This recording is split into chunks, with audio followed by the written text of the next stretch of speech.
আজকের বিষয় ফিউজ তারের সর্বোচ্চ প্রবাহ নির্ণয়। ধরে নিচ্ছি একটি ফিউজ তার আছে যার দৈর্ঘ্যটা নিচ্ছি স্মল এল এবং এর ব্যাসার্ধ নিচ্ছি হচ্ছে স্মল আর এবং উপাদানের রোধাঙ্ক আছে রো। তাহলে এই তারের ক্ষেত্রফল হয়ে যাবে, অর্থাৎ প্রস্থচ্ছেদের ক্ষেত্রফল লিখতে পারি পাই আর স্কোয়ার। অতএব এই তারের রোধ লিখতে পারি R equals to rho L by A হয়, অর লেখা যায় capital R equals to rho L by pi R square. এখন জুলের সূত্র অনুযায়ী কোনো পরিবাহী দিয়ে যদি তড়িৎ প্রবাহিত হয় সেক্ষেত্রে সেখানে তাপ উৎপন্ন হয় এবং এই তাপ উৎপাদনের রাশিমালা হচ্ছে H equals to I square R by J. এবার এখানে যদি আমরা আর এর মান বসাই তাহলে লিখতে পারবো H equals to I square rho L by J into pi R square. ধরে নিচ্ছি এটা 1 নম্বর সমীকরণ। তাহলে এখানে যে পরিমাণ তাপ উৎপন্ন হবে সেটি দুটিভাবে ব্যয় হতে পারে বা ব্যবহৃত হতে পারে। প্রথম হচ্ছে তারটির তাপমাত্রা বাড়ায়, দ্বিতীয়টা হচ্ছে বিকিরণ হবে। তাহলে এই তাপটা ব্যয় হবে হচ্ছে তারের তাপমাত্রা বাড়াবে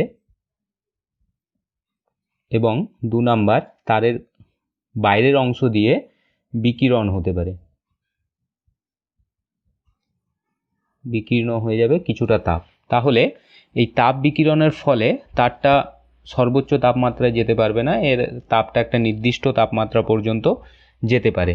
এবার এই অবস্থায় এই তাপমাত্রা যদি তারের গলনাঙ্কের থেকে কম হয় তাহলে তারটা গলে যাবে না, ফিউজ তারটা একটা নির্দিষ্ট লিমিটের মধ্যে কাজ করবে। তো সর্বোচ্চ যতটা প্রবাহ সহ্য করতে পারে, অর্থাৎ ম্যাক্সিমাম যতটা প্রবাহের জন্য যে পরিমাণ তাপ উৎপন্ন হবে সেটা যদি তারটাকে গলিয়ে না দেয় তাহলে সেই তাপকেই বলা হবে এক্ষেত্রে নিরাপদ প্রবাহের জন্য উৎপন্ন তাপ। অর্থাৎ এখান থেকে আমরা নিরাপদ প্রবাহটা নির্ণয় করতে পারি। এইবার তারের বাইরের অংশের ক্ষেত্রফল যদি ধরি তাহলে তারের বাইরের অংশের ক্ষেত্রফল হবে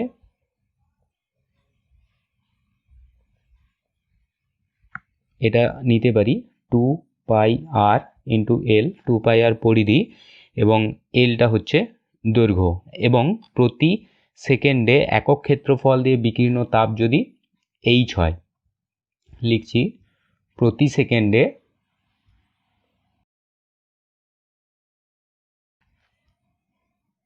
একক ক্ষেত্রফলে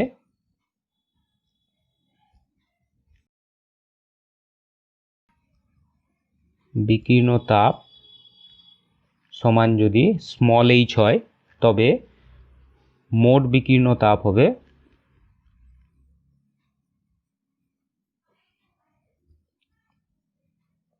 এটাকে যদি এইচ প্রাইম ধরি সেক্ষেত্রে এইচ প্রাইম লেখা যেতে পারবে, এখানে উপরিতলের ক্ষেত্রফল নিচে 2 পাই আর এল, তাহলে এইচ প্রাইম ইকুয়ালস টু হয়ে যাবে 2 পাই আর এল ইন্টু এইচ। তাহলে প্রবাহ নির্ণয় করবে, এখানে সর্বোচ্চ প্রবাহ হয়ে যাবে, নিতে পারি প্রবাহের জন্য যে পরিমাণ তাপ উৎপন্ন হচ্ছে সেটা যদি এইচ হয়। এবার এই এইচটা যদি এখানের এই এইচ প্রাইমের সাথে সমান হয় তো এখান থেকে সমাধান করে আমরা নির্ণয় করতে পারবো। তাহলে এইচের সমীকরণ 1 নাম্বার থেকে বসাতে পারি, চলে আসবে I square rho L by J pi R square equals to এখানে লিখতে পারবো 2 পাই আর এল ইন্টু এইচ। এবার এটাকে সমাধান করে আমরা আই স্কোয়ার নির্ণয় করতে পারি। তাহলে এখানে যদি করি অতএব আই স্কোয়ার সমান পেয়ে যাব 2 pi square J H by rho into R cube. এটাকে অ্যারেঞ্জমেন্ট করলে আমরা এটা পেতে পারি। তাহলে দেখা যাচ্ছে এই যে এই অংশটা আছে এই পুরো অংশটাই ধ্রুবক আছে, যেখানে দুইটা সংখ্যা মান, পাইটা নির্দিষ্ট মান আছে, যেটা হচ্ছে যান্ত্রিক তুল্যাঙ্ক ধ্রুবক, এইচটা হচ্ছে এখানে বলা আছে প্রতি সেকেন্ডে একক ক্ষেত্রফলে বিকীর্ণ তাপ, এটাও ফিক্সড, রোটাও ধ্রুবক। তাহলে এখান থেকে বলতে পারি I square proportional to R cube, বা আমরা লিখতে পারি I proportional to R to the power 3/2। তো এখান থেকে আমরা দেখতে পাচ্ছি সর্বোচ্চ প্রবাহ আই এর রাশিমালাটি ফিউজ তারের দৈর্ঘ্যের ওপর নির্ভরশীল নয়, এটা এর ব্যাসার্ধের উপর নির্ভরশীল। অর্থাৎ ফিউজ তার খুব বড় হলো না ছোট হলো তার উপর ওটা নির্ভরশীল নয়, ফিউজ তারটা মোটা না সরু তার উপর নির্ভর করবে সর্বোচ্চ প্রবাহ বা সর্বোচ্চ নিরাপদ প্রবাহ কতটা সেটার মান। নেক্সট আমরা পড়ব বিভিন্ন যন্ত্রাদির রেটিং। প্রতিটা যন্ত্রেরই কিছু না কিছু রেটিং থাকে। তো এর প্রথম পয়েন্ট হচ্ছে ভোল্টেজ রেটিং। তো বাড়িতে যে সকল যন্ত্র ব্যবহৃত হয় তার প্রতিটারই নির্দিষ্ট ভোল্টেজে কাজ করে, যে ভোল্টেজে কাজ করলে ওটার কোনো ক্ষতি হবে না, বা যন্ত্রের গায়েও লেখা থাকে ঠিক কতটা সর্বোচ্চ ভোল্টেজও সহ্য করতে পারে, বা যে ভোল্টেজের জন্য ওটার কোনো ক্ষতি হবে না বা সর্বোচ্চ কর্মদক্ষতায় কাজ করবে তাকে বলা হচ্ছে ভোল্টেজ রেটিং। যেমন গৃহস্থালির কোনো বাল্বের উপর যদি 220 ভোল্ট লেখা থাকে, ধরে নিচ্ছি একটা বাল্ব নিচ্ছি উদাহরণ হিসাবে, যার গায়ে লেখা আছে 220 ভোল্ট, অর্থাৎ এই বাল্বটা কি হবে 220 ভোল্টে সর্বোচ্চ উজ্জ্বলতার সাথে জ্বলবে এবং এটার কোনো ক্ষতি হবে না। কিন্তু এর থেকে কম বা বেশি ভোল্টেজের ক্ষেত্রে যদি কম ভোল্টেজ দেই তার ক্ষেত্রে এটার উজ্জ্বলতা সর্বোচ্চ পাবো না, আর যদি বেশি ভোল্টেজ দেই তাহলে এই বাল্বটা নষ্ট হয়ে যেতে পারে। একইভাবে দ্বিতীয় পয়েন্টে আসতে পারি ওয়াট রেটিং। বাড়ির সকল যন্ত্র সমান্তরাল সমবায়ে যুক্ত হওয়ার জন্য তাদের ভোল্টেজটা একই হলেও তাদের ওয়াটেজটা আলাদা আলাদা হয়। ওয়াটেজ বলতে এখানে একক সময়ে যে পরিমাণ তড়িৎ শক্তি ব্যয় করে তার পরিমাণটা আলাদা আলাদা হয়। প্রতিটা যন্ত্র 220 ভোল্টে কাজ করলেও তাদের এক সেকেন্ডে ব্যয়িত ক্ষমতার পরিমাণটা আলাদা হয়। যেমন যদি আমরা একটা এক্সাম্পল নেই, যেমন একটা বাল্ব নিচ্ছি, ধরে নিচ্ছি বাল্বের গায়ে লেখা আছে 220 ভোল্ট 100 ওয়াট, তাহলে এই বাল্বটা 220 ভোল্টে সর্বোচ্চ উজ্জ্বলতায় জ্বলবে এবং সেক্ষেত্রে এক সেকেন্ডে 100 জুল করে শক্তি ব্যয় করবে। কিন্তু যদি আমরা একটি হিটার নিই, হিটারের গায়ে ধরে নিচ্ছি লেখা আছে 220 ভোল্ট 2000 ওয়াট, তো এক্ষেত্রে এটা 220 ভোল্টে সর্বোচ্চ ক্ষমতায় কাজ করবে বা সর্বোচ্চভাবে তাপ উৎপন্ন করবে, যার জন্য আমরা রান্নাবান্না করতে পারি বা রুম হিটার হিসাবে কাজ করাতে পারি। কিন্তু এর ওয়াটেজটা আলাদা হবে, ওয়াটেজটা হচ্ছে 2000 ওয়াট, তো সেক্ষেত্রে এটা এক সেকেন্ডে 2000 জুল শক্তি খরচ করবে। তাহলে এর রেটিংয়ের তাৎপর্য কী? রেটিংয়ের তাৎপর্য, তাহলে ধরে নিচ্ছি একটা এক্সাম্পল, ওই উপরের বাল্বটাই যদি নেই, একটি বাল্ব নিচ্ছি যার রেটিং দেওয়া আছে 220 ভোল্ট 100 ওয়াট। তাহলে এটার ক্ষেত্রে আমরা কি কি জানতে পারবো? এটা থেকে আমরা প্রথম জানতে পারি হচ্ছে সর্বাধিক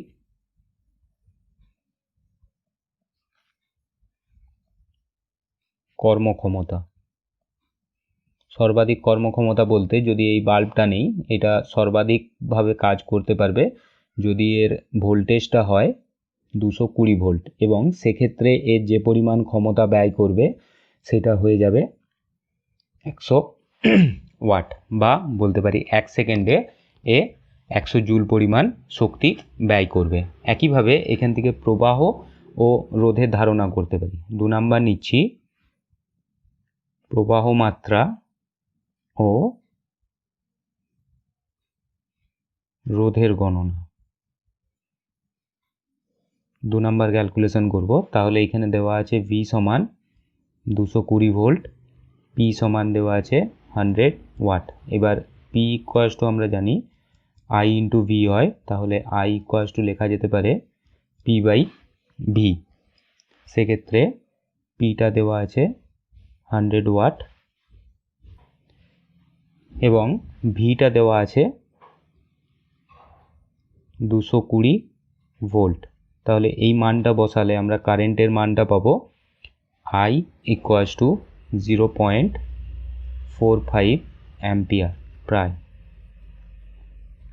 এবং এখান থেকে আমরা রোধের মানটাও বের করতে পারি, যেহেতু আমরা এখন আইটা জানি 0.45 এবং ভোল্টেজটাও জানি 220 ভোল্ট, সেক্ষেত্রে ওহমের সূত্র অনুযায়ী আর ইকুয়ালস টু লিখতে পারি V/I। তাহলে মান বসাবো 220/0.45। এটা সমাধান করলে পাবো অ্যাপ্রক্স 489 ওহম। এখান থেকে আমরা এর রোধের মানটা কতটা হবে এই বাল্বে সেটাও আমরা নির্ণয় করতে পারি। 3 নাম্বার জানতে পারবো সরবরাহ লাইনের নিরাপত্তা।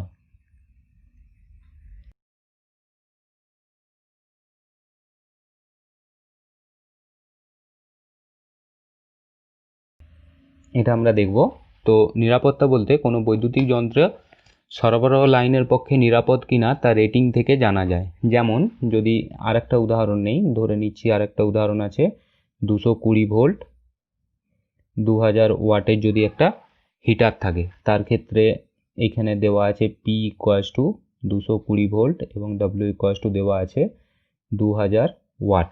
তাহলে প্রবাহ যদি নির্ণয় করতে চাই, আচ্ছা এটা V হবে, এইটাকে আমরা P নিচ্ছি। তাহলে আমরা জানি P equals to I into V, অতএব I ইকুয়ালস টু হয়ে যাচ্ছে P/V।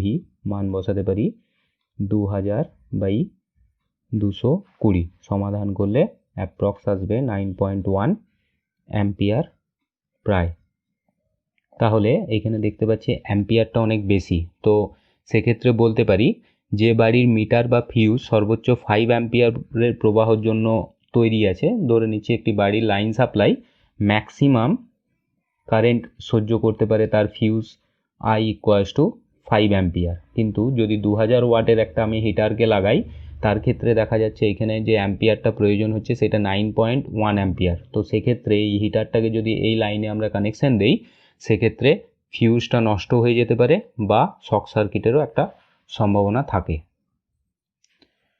নেক্সট আমরা নির্ণয় করব একাধিক তড়িৎ যন্ত্রের সমবায়ের ক্ষেত্রে ক্ষমতা কতটা হবে। প্রথম আমরা নিচ্ছি হচ্ছে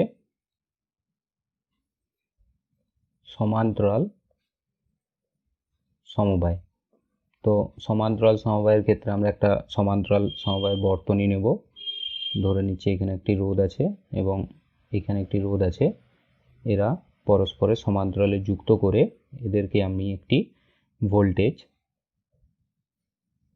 বা বিভব প্রভেদ V এর মধ্যে যুক্ত করা আছে। তাহলে এই বরাবর যদি কারেন্ট I যায়, ধরে নিচ্ছি এটার রোধ আছে R1, এটার রোধ আছে R2। এবার এটা যেহেতু V আছে, এর অ্যাক্রসেও V পড়বে এবং এর অ্যাক্রসেও V পড়বে। ধরে নিচ্ছি এটার ক্ষমতা হচ্ছে P1 এবং এটার ক্ষমতা হচ্ছে P2। এবার উভয়ের ভোল্টেজ রেটিং যদি V হয়, তাহলে যেহেতু সমান্তরাল সমবায়ে যুক্ত আছে, তাই দুজনেই কি হবে V ভোল্টেজেই কাজ করছে, অর্থাৎ এরা পূর্ণ দক্ষতায় কাজ করবে যেহেতু দুজনেই V করে পাচ্ছে। তো সেক্ষেত্রে পূর্ণ ক্ষমতা হয়ে যাবে, অর্থাৎ এক্ষেত্রে আমরা পূর্ণ ক্ষমতা সমবায়ের ক্ষেত্রে লিখতে পারবো P equals to P1 plus P2। এইভাবে যদি n সংখ্যক যুক্ত থাকে, তার ক্ষেত্রে P ইকুয়ালস টু লেখা যাবে P1 plus P2 plus dot dot dot বা P3 plus dot dot dot করে যতগুলো যন্ত্র যুক্ত থাকবে সেটা পেয়ে যাব। তাহলে দেখা যাচ্ছে যে এক্ষেত্রে মোট ক্ষমতা Pটা ধীরে ধীরে করে যদি সমান্তরাল সমবায়ে যুক্ত করি, তাহলে ক্ষমতাটা বৃদ্ধি পাবে। এখন এখান থেকে আমরা লিখতে পারি P1 ইকুয়ালস টু V²/R1। এটা হচ্ছে প্রথম যন্ত্রের ক্ষমতা। দ্বিতীয় যন্ত্রের ক্ষমতা যদি P2 নেই, এটা হয়ে যাবে V²/R2। অতএব দুটোকে যদি অনুপাত করি, আমরা লিখতে পারি P1/P2 ইকুয়ালস টু R2/R1। তাহলে এখান থেকে দেখা যাচ্ছে যে ক্ষমতাটা রোধের ব্যস্তানুপাতিক। তাহলে যদি একটা আমরা এক্সাম্পল নেই, ধরে নিচ্ছি দুটো বাল্ব আছে, একটা আছে 220 ভোল্ট 100 ওয়াট, আর একটা আছে 220 ভোল্ট 60 ওয়াট।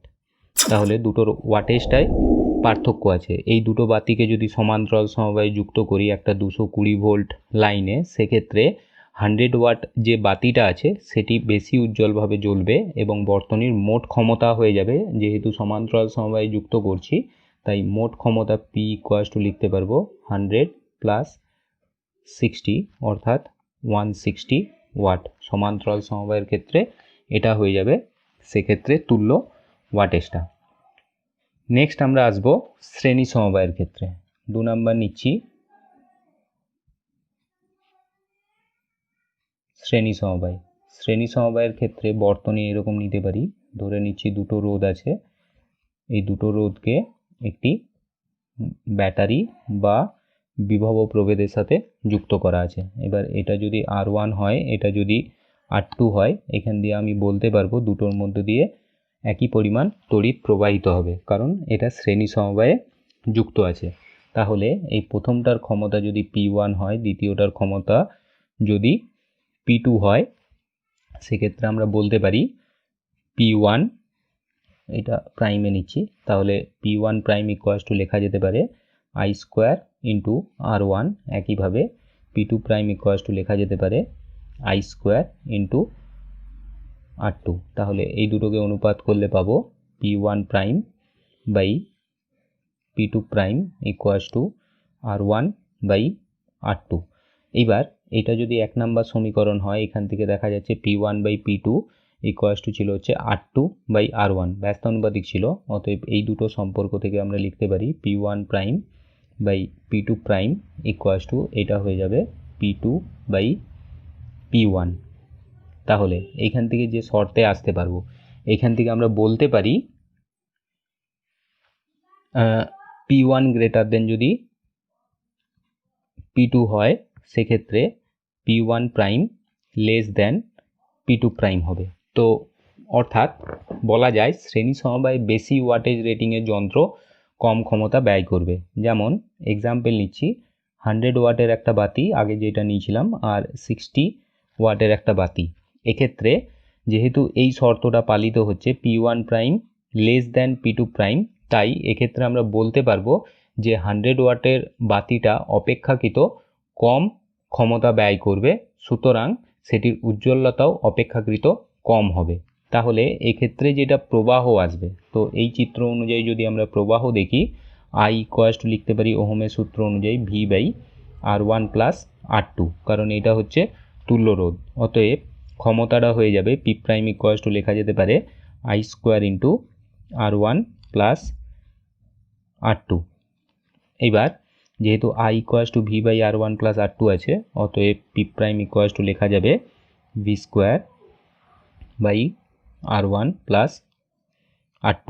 অতএব লিখতে পারি 1 by P prime equals to R1 plus R2 by V square. ওই সমীকরণটা রিপিট করছি, 1 by P prime equals to R1 plus R2 by V square, और 1 by P prime equals to লেখা যেতে পারে R1 by V square plus R2 by V square, और লিখতে পারবো 1 by P prime equals to 1 by P1 plus 1 by P2। তো এইটা হয়ে যাবে শ্রেণী সমবায়ে দুটি রোধের ক্ষেত্রে তুল্য ক্ষমতার রাশিমালা। যদি n সংখ্যক রোধ যুক্ত থাকে, তার ক্ষেত্রে লিখতে পারবো 1 by P prime equals to 1 by P1 plus 1 by P2 plus 1 by P3 plus dot dot dot. এটা হয়ে যাবে n সংখ্যক রোধের ক্ষেত্রে তুল্য রোধের রাশিমালা। তো স্পষ্টতই যেহেতু এটা ব্যস্তানুপাতিক সম্পর্কে চলে যাচ্ছে, তাই এক্ষেত্রে যেটা তুল্য ক্ষমতা হবে সেটা অপেক্ষাকৃত বর্তনীতে যে ক্ষমতাগুলো যুক্ত আছে তার তুলনায় কম হবে। যেমন যদি আমরা একটি এক্সাম্পল নেই, ধরে নিচ্ছি দুটো বাতি আছে, একটা রেটিং আছে 220 ভোল্ট 100 ওয়াট, আর একটাও আছে 220 ভোল্ট 60 ওয়াট। তাহলে এক্ষেত্রে তুল্য যেটা আসবে, এটাকে লিখতে পারবো যদি এরা শ্রেণী সমবায়ে যুক্ত থাকে 1 by P prime equals to 1 by 100 plus 1 by 60, और সমাধান করলে পাবো P prime equals to 100 into 60 by 100 plus 60। তো এটা সমাধান করলে লিখতে পারবো P prime equals to approx 37.5 watt. অর্থাৎ এক্ষেত্রে বর্তনীতে যেটা সবচেয়ে কম ক্ষমতার যন্ত্র আছে, তার থেকেও কি হবে, সমবায়ের ক্ষমতা কম হবে। নেক্সট আমরা আসবো রোধের রেটিং। যেহেতু রোধকের ক্ষেত্রে জুলের সূত্র অনুযায়ী জানি H equals to I square into R হয়, সেক্ষেত্রে directly H proportional to R হয়। তাহলে কোনো রোধকের মধ্য দিয়ে যদি বেশি পরিমাণে প্রবাহ যায় তাহলে আইটাও বেশি হচ্ছে, আরটাও বেশি থাকছে, সেক্ষেত্রে খুব বেশি পরিমাণে তাপ উৎপন্ন হবে। তো সেক্ষেত্রে কি হয়, রোধটা পুড়ে যাওয়ার সম্ভাবনা থাকে। তো রোধের রেটিংয়ের থেকে আমরা বলতে পারবো যে ঠিক কতটা প্রবাহ পাঠালে ওটা নষ্ট হবে না বা ওটা দক্ষতার সঙ্গে কাজ করতে পারবে। তো এটারও একটি রেটিংয়ের মাধ্যমে সেটা আমরা নির্ধারণ করতে পারি। যেমন একটা এক্সাম্পল নিচ্ছি, ধরে নিচ্ছি একটি রোধের রেটিং যদি এইরকম দেওয়া থাকে 1 ওয়াট 100 ওহম, তাহলে এইটা দিকে কি বোঝা যাবে, তাহলে এটা রোধ আর ইকুয়াস টু হচ্ছে 100 ওহম এবং এর ক্ষমতা পি ইকুয়াস টু হয়ে যাচ্ছে 1 ওয়াট। এক্ষেত্রে আমরা কতটা প্রবাহ সহ্য করতে পারবে সেটা নির্ণয় করতে পারি। তো এক্ষেত্রে আমরা সমীকরণ নিতে পারি, আমরা জানি P equals to I into V হয়, তাহলে এখানে লিখতে পারবো পি ইকুয়াস টু ভি এর জায়গায় লিখতে পারি আই আর, তাহলে I into I R or P equals to হয়ে যাবে আই স্কোয়ার ইন্টু আর। তাহলে আইটা যদি নির্ণয় করতে চাই আই ইকুয়াস টু হয়ে যাবে root under P by capital R. তাহলে এক্ষেত্রে পিটা দেওয়া আছে 1 ওয়াট, বসাতে পারি এখানে 1, আরটা দেওয়া আছে 100, অর্থাৎ এখানে 1/10 অ্যাম্পিয়ার বা 0.1 অ্যাম্পিয়ার প্রবাহ রোধরা সহ্য করতে পারবে। এবং এর প্রান্তীয় বিভব প্রভেদ হবে ভি সমান আমরা জানি আই আর, তাহলে আইটা এসছে 0.1, আরটা আছে 100, সেক্ষেত্রে এটা 10 ভোল্ট বিভব প্রভেদ সহ্য করতে পারবে। অর্থাৎ এই রোধটার লিমিট হচ্ছে এই ম্যাক্সিমাম 0.1 অ্যাম্পিয়ার কারেন্ট এবং 10 ভোল্টের মধ্যে কাজ করতে পারে। এর উপরে যদি ভোল্টেজ হয় বা কারেন্ট হয় সেক্ষেত্রে রোধটা নষ্ট হয়ে যাবে বা পুড়ে যাবে।